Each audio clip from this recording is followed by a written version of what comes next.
this live video transmission today. It's the 14th of August, Sunday, and I've come up here to Buenavista, to the Buenavista Rural Club. You can see it up here behind me on the hill. Let me see. There it is, here. And I've come here and I'm doing this live transmission instead of our weekly video. I want to say to you that over the past year, because it's been a year since we started the work here at the Buenavista Rural Club, I've built up 450 subscribers, and I want to thank every single one of you for subscribing to the channel, and I hope that you stay with us over the next few months, years ahead, because we've got lots and lots to tell you about, show you, and grow with, because we want to grow as a channel and as a club. During that time, we've had a record of 2,229 views on one of our episodes, episode 12, I believe. We had 1,540 views and 1,296 views. Those are our top viewing videos. And we have an average, weekly average, of about 300 views every month. Now, of course, I'd like to get those viewing numbers up, and you'll be able to help me to do that by sharing, liking, subscribing. If you're not already subscribed, I hope to win your subscription. But also by commenting. Comment in the box below, because commenting also attracts interest and attracts people's attention to the channel.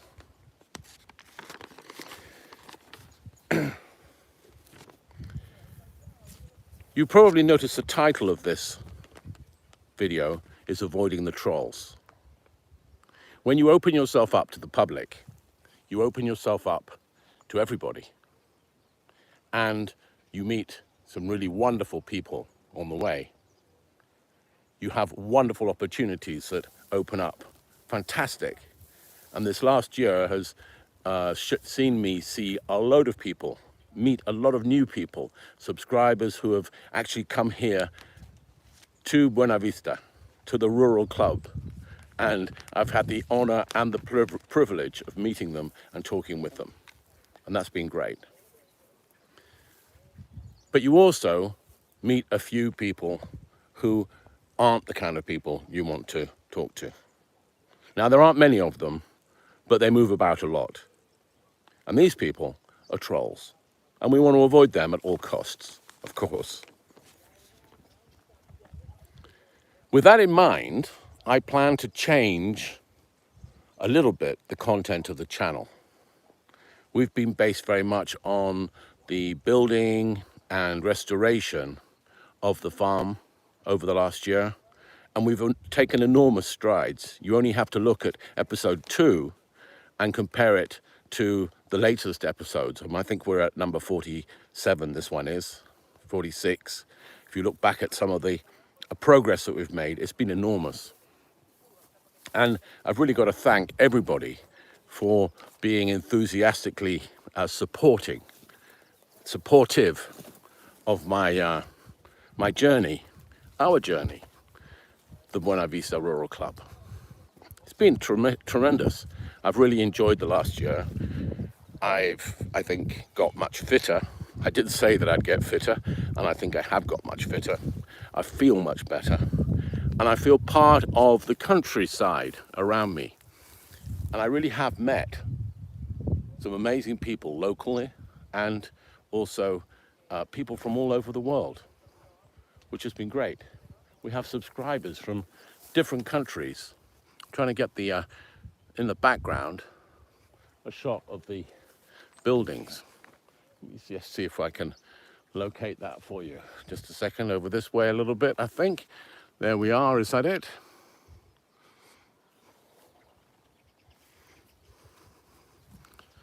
I hope so. I hope you can see it. Yeah, there's the white building there, and just over to the right of it, you can see the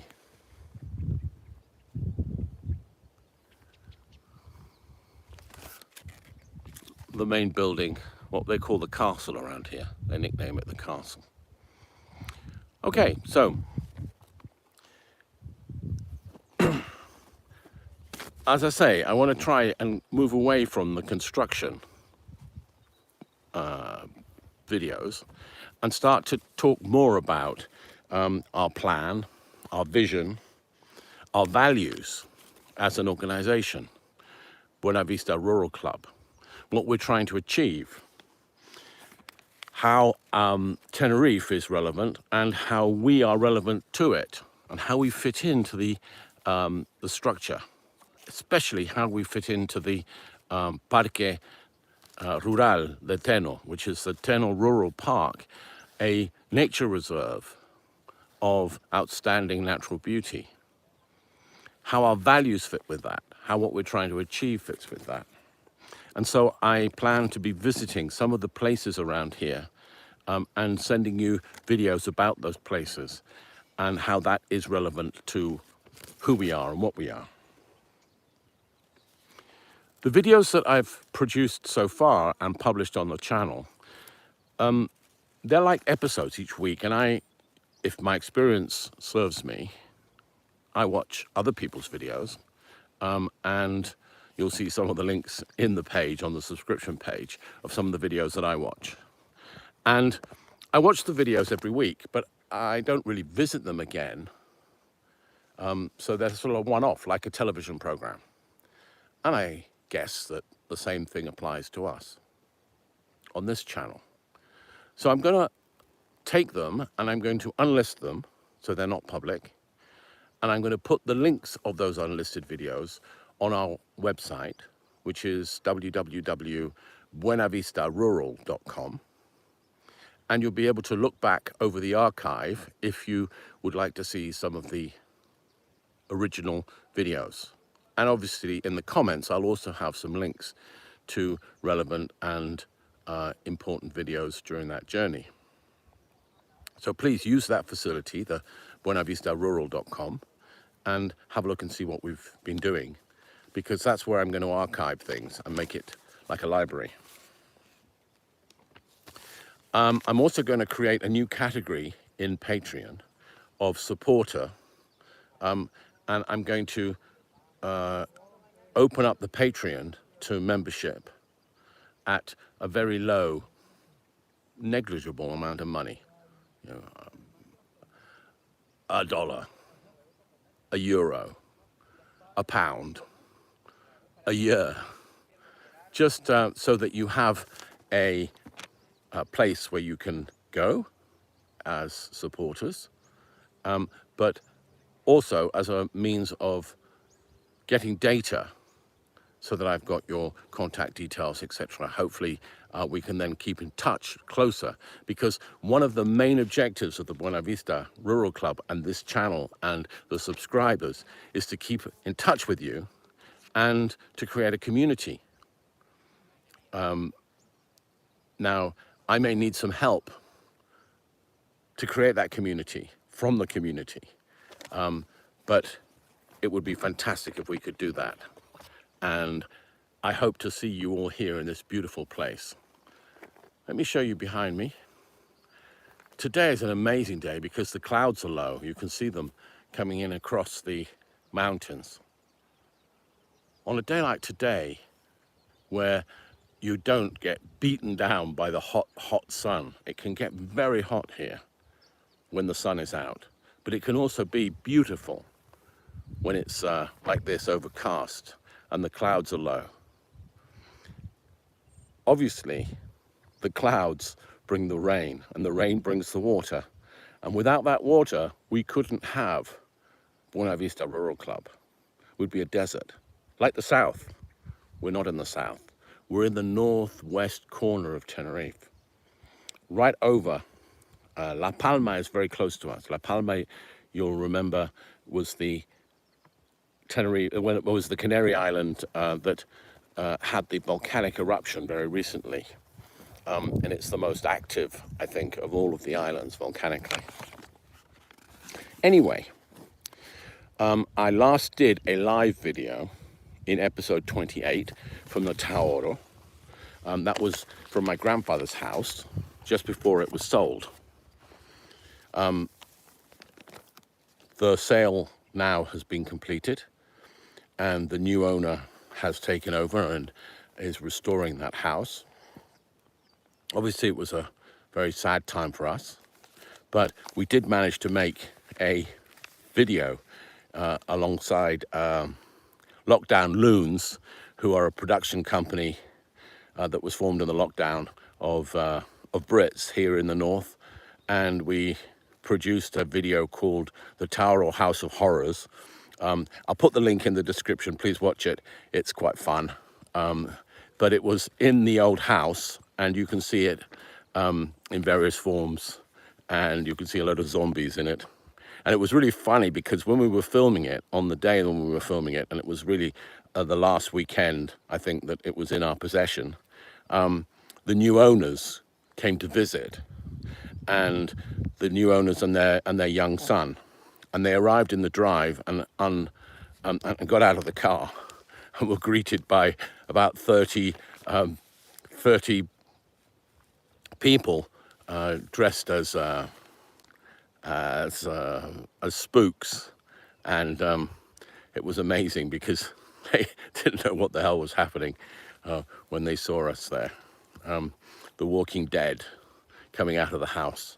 Anyway, the video is quite fun, so give it a watch and you'll be able to see it. But I wanted to tell you a little bit about my background. You know, I've lived in Tenerife, or been in Tenerife, all of my life. My father was born in Tenerife, British. My grandfather, British, came to Tenerife in 1906.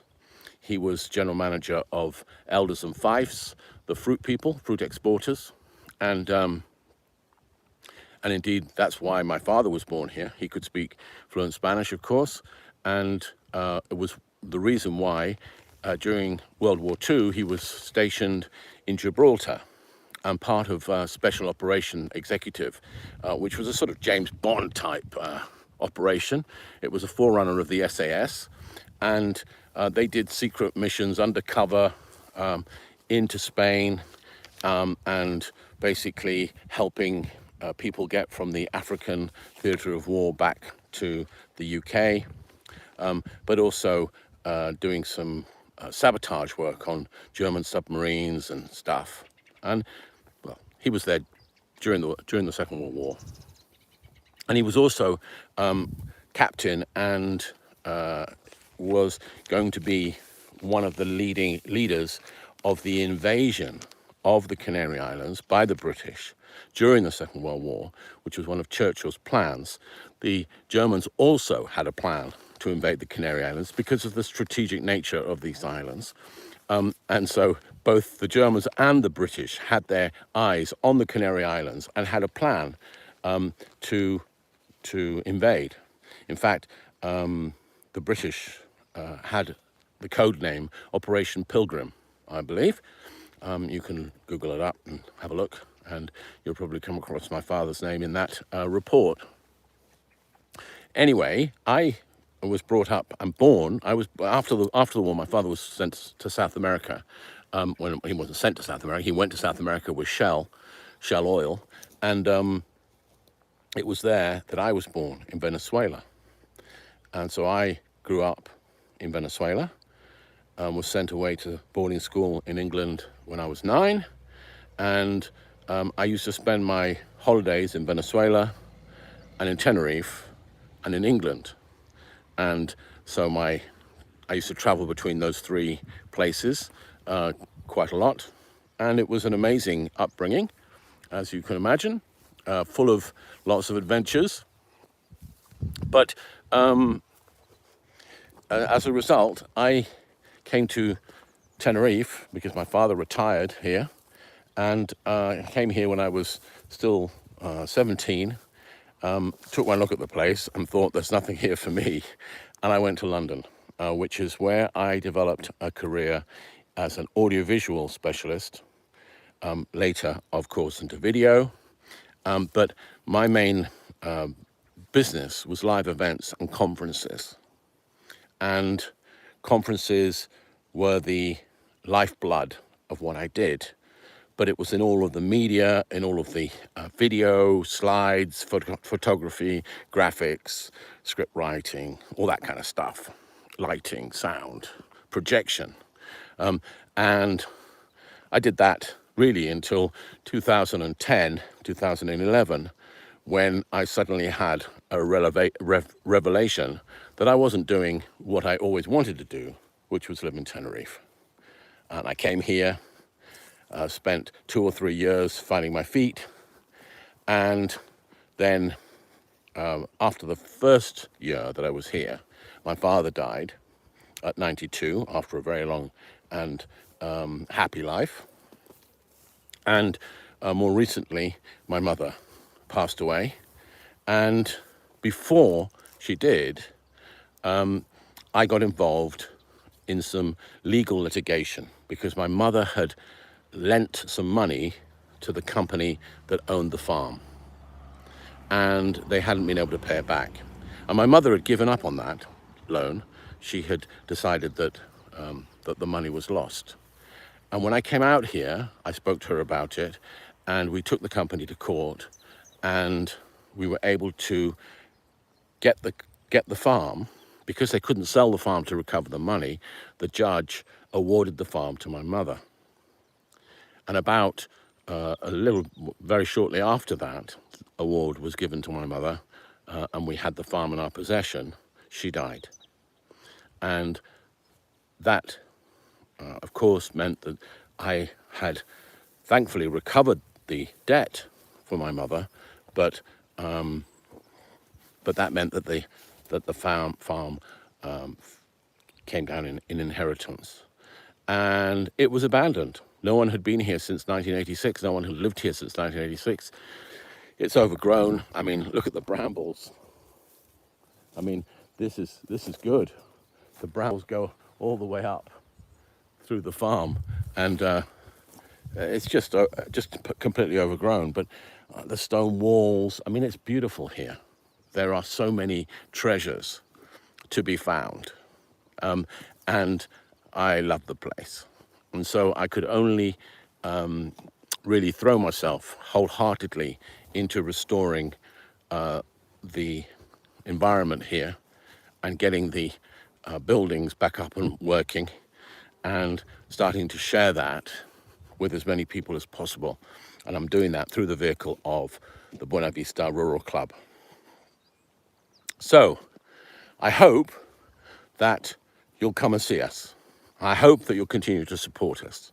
I hope that you will share, like, subscribe, but most importantly, comment on what I'm telling you today.